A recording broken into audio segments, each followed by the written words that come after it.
இந்தியாவிலே 2 மாநிலங்கள் மட்டும்தான் இருக்கிறது. மற்ற மாநிலங்கள் இல்லை போல் இருந்து ஒரு செயலை காட்டுகின்ற வகையிலே நிதியமைச்சர் திருமதி நிர்மலா சீதாராமன் அவர்கள் ஒரு நிதிநிலை அறிக்கை பெற்றார். இதை பார்த்தீர்கள் என்றால் ஆந்திராவுக்கு சந்திரபாபு நாயுடுக்கு 16,000 கோடி கொடுப்பது போல் இருக்கு ஒரு தோற்றத்தை உருவாக்கினார். உண்மையில் பார்த்தீங்கன்றால் பீகாருக்கு நிதிஷ்குமாருக்கு 35,000 கோடி உண்மையாக தருகிறார்கள் அதுக்கு வெள்ள நிவாரணத்துக்கு.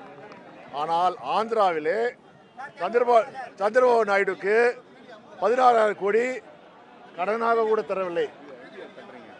அது கடனுக்கு கேரண்டியாக சந்திரபாபு நாயுடு கேரண்டி எடுத்துக்கலாம். போய் நான் 16,000 கோடி கடன் வாங்குறேன், இதுக்கு அவர் அமராவதி தலைநகரை கட்டுவதற்கு உத்தரவாதத்தை ஒன்றிய அரசு மட்டும்தான் தரும்.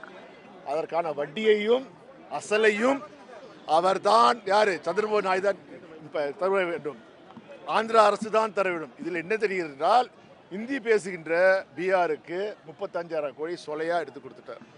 ஆனால் இந்தி பேசாத ஆந்திர பிரதேசத்துக்கு 16,000 கோடிக்கு வெறும் உத்தரவாதத்தை மட்டும்தான் இந்த அரசு இருக்குது. இதில் என்ன தெரியுது, சந்திரபாபு நாயுடு விஷயம் தெரிஞ்சவர் தான். கண்டிப்பாக வெகு இந்த மைனாரிட்டி அரசு வீழ்கின்ற நிலை வெகு விரைவிலே வரும் என்று நான் கூறுகிறேன். அதே போல் ஒன்றிய அரசு பார்த்தீங்கன்னா நான் சொன்னோம், எங்கள் முதல்வர் தலைவர் மு.க. ஸ்டாலின் அவர்கள் பதவியேற்ற போது என்ன சொன்னார், எனக்கு வாக்களித்தவருக்கும் சரி எனக்கு வாக்களிக்காதவருக்கும் நான் முதலமைச்சர், அவர்களுக்கு முன்னேற்றத்துக்காக நான் உழைப்பேன். அவர்கள் ஐயோ ஏன் நான் மு.க. ஸ்டாலின் வாக்கு அளிக்கவில்லை என்று வருத்தப்பட்ட அளவுக்கு என் செயல்பாடு இருக்கின்றார். அதே தான் தொடர்ந்து இன்றைக்கு 3 ஆண்டுகளாக தமிழ்நாட்டு மக்களுக்கு வளர்ச்சிக்காக செயல்படுறார். ஆனால் மோடி என்ன பண்றார், அவருக்கு வாக்களித்த மக்கள் கூட ஓட்டு செலவு செய்யல. இப்போ மைனாரிட்டி அரசை தன்னை பிரதமராக இருக்குவதற்காக தக்க வைப்பதற்காக காலாக இருக்கின்ற ஆந்திராவுக்கும் பீகாருக்கும் செயல்படுகிறார்.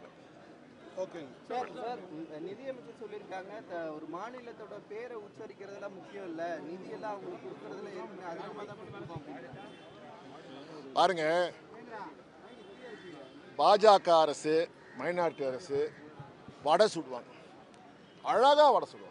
வாயிலே அந்த நிர்மலா அம்மா இருக்காங்களே அந்த அம்மா மாதிரி வடை சுடுறத நீங்கள் பார்க்க முடியாது.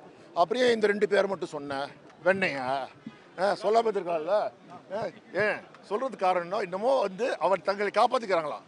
நீ சொன்னாலாம் பாரு, சொன்னா எல்லா பேரும் சொல்லு, இல்லை சொல்ல தமிழ்நாட்டிலேருந்து எங்கள் முதலமைச்சர் கேட்டார் 37,000 கோடி நம்ம கேட்டோம். எதுக்கு, வெள்ளத்தால் இங்கே சென்னையில் வெள்ளம் வந்தது, தூத்துக்குடியில் வெள்ளம் வந்தது கேட்டோம்ல, எவ்வளோ கொடுத்தாங்க, 257 கோடி. அது நம்மளுடைய காசு தான், அவங்க காசா இது வரைக்கும் ₹1 கூட கொடுக்கல. மெட்ரோ ரயில் கொடுத்துருக்காங்க, ஏன் கொடுக்கல, அவங்க நம்ம பழி வாங்குறாங்க. வந்தார பிரதமர் ரோட் ஷோ போட்டார்ல, இன்னைக்கு சென்னையில் வெஸ்ட் மாம்பலத்தில் அனுப்பிச்சார்ல, என்ன பண்ணுறாங்க, திருவிக குடியிருப்பை மூடி வரைச்சாங்க. ஏன்னா அவர் ஏழைகள் இருப்பதை பார்க்கக்கூடாது.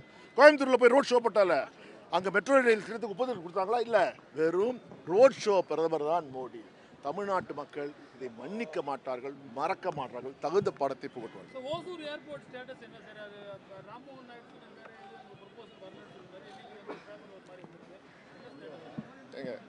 இது அடுத்த பிரச்சனை போகலாம். Okay sir, okay, thank you sir.